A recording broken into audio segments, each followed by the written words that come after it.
Kita berjumpa lagi dalam kesempatan video kali ini, sahabat Ruang Isu. Senang sekali. Assalamualaikum, Shalom, Om Swastiastu, Namo Buddhaya. Sahabat Ruang Isu, dalam muatan video kali ini, saya mau menyoroti ada sebuah kegiatan yang tengah disoroti oleh media. Di beberapa hari terakhir ini ada sebuah kecurigaan saya secara pribadi bahwa Pak Abdul Somad ini rajin sekali untuk bertemu dengan beberapa orang. Di antaranya ada Ketua Dewan Syuro PKS Pak Salim Segaf Al-Jufri dan Gubernur DKI Pak Anies Baswedan yang sebentar lagi akan lengser ya, kalau nggak salah itu bulan Oktober. Mantan Wakil Presiden Pak Yusuf Kala dan juga mantan Panglima TNI Pak Gatot Nurmantio, hingga bertemu dengan mantan Napi. Tapi tunggu dulu, Pak Rizik Sihab statusnya sekarang sebagai mantan Napi atau sebagai Napi? Karena kemarin bebasnya itu pun juga bukan bebas yang murni. Oke lah, tapi yang mencurigakan saya juga Pak Abdul Somad bertemu dengan orang yang begitu-begitu aja gitu loh, tapi suka berisik di beberapa pemberitaan nasional. Terutama Pak Gatot Nurmantio yang sering tiba-tiba muncul sambil membawa isu kebangkitan PKI, dan kemunculannya dijadikan pertanda akan datangnya bulan September. Itu sabda netizen plus 62 begitu ya. Yang heran bagi saya adalah pertemuan Pak Rizik Sihab dengan Pak Abdul Somad. Pak Abdul Somad menyampaikan keheranannya itu bahwa kenapa umat membenci Pak Rizik Sihab begitu ya. Saya secara pribadi juga justru heran kenapa Pak Abdul Somad itu heran dengan hal-hal yang begitu, seolah Pak Abdul Somad itu baru berteman atau baru tahu Pak eh, Rizik Sihab itu 1 tahun begitu loh. Banyaknya rakyat Indonesia yang tidak suka dengan Pak Rizik Sihab tak lepas dari peranggainya gitu loh. Ya, adab dan akhlak Pak Rizik Sihab dinilai tidak mencerminkan seseorang yang paham atau belajar tentang agama. Ya, apalagi ngaku sebagai keturunan Rasulullah gitu. Wah, ini agak jauh begitu ya, bagaikan langit dan dasar sumur serapan.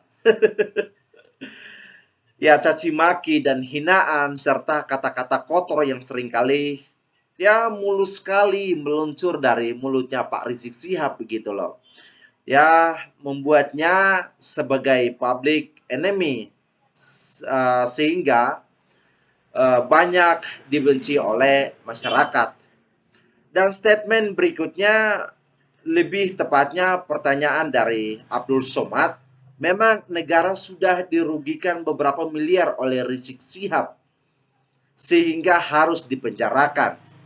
Ini pertanyaan dari Pak Abdul Somad. Tapi ingat Pak Somad, ini bukan cuma urusan uang.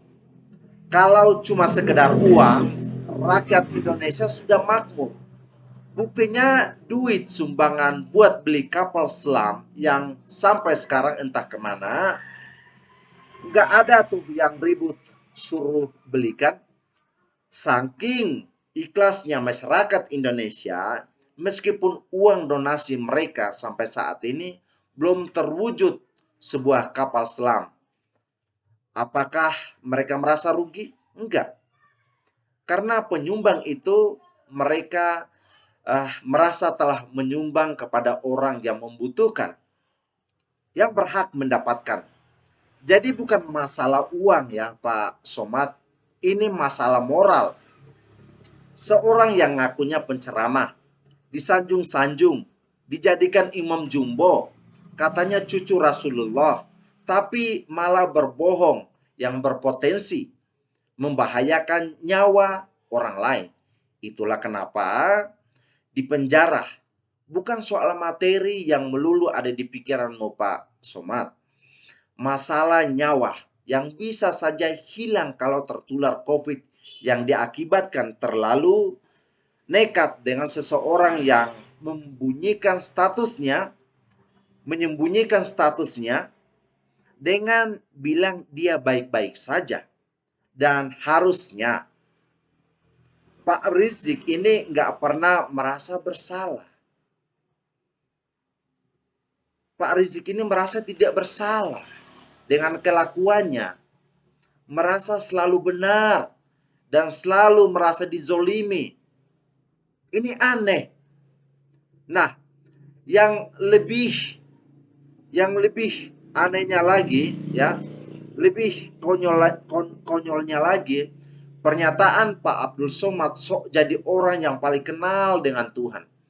Ia mengklaim bahwa azab Allah belum turun ke Indonesia karena masih ada Pak Rizik Sihab. Lah, memangnya Pak Rizik Sihab ini siapa gitu loh? Kok bisa anti azab? Bukannya azab Allah sudah turun duluan, ya, menerpa Rizik Sihab, organisasinya yang kacung-kacungannya gitu loh. Ya, Pak Rizik Sihab sudah dihinakan oleh Allah. Itu menurut saya, ya. Ya, aibnya dibuka, kebohongannya dibongkar sampai harus masuk penjara. Ya, karena kebohongannya yang berpotensi membahayakan nyawa orang lain waktu itu. Organisasinya yang bernama FPI, ya, juga dibubarkan oleh pemerintah, serta anak buahnya dijadikan tameng dengan main laskar-laskaran lah gitu ya. Juga telah sukses dikirim ke surga oleh anggota polisi, ya, yang terbukti tak bersalah. Ke surga atau ke neraka ya? Bingung juga aku ya. Entahlah. Yang jelas sampai sekarang masih difitnah sebagai syuhada oleh gerombolannya sendiri. Sekarang para jemaah Pak Rizik Sihab juga seperti luntang-lantung gak jelas. Mereka tak punya lagi sok-sok yang mereka agung-agungkan sebagai imam jumbo. Nggak ada lagi orderan demo, berbayar nasi bungkus, lauk, lengkuas, dan segala macam gitu ya. Nggak ada lagi teriak-teriakan di jalan, nggak ada lagi keluar-keluar menghina pemerintah. Rizik sekarang takut kepleset sedikit, ya kepleset sedikit saja, kelar hidupnya gitu. Masuk bui lagi gitu. Jadi Pak Rizik Sihab ini bukan siapa-siapa di Indonesia. Ya, juga aman. Ya, artinya bahwa di Indonesia aman-aman saja gitu loh. Nggak akan kena azab oleh Tuhan gitu. Ya, bukan karena Rizik Sihab gitu ya. Karena Indonesia ini dipimpin oleh orang yang jujur, orang yang pekerja keras, orang yang amanah. Ya, siapa itu? Bapak Presiden Joko Widodo. Oke lah, saya tidak mau panjang lebar di dalam video kali ini. Saya mau pamit undur diri.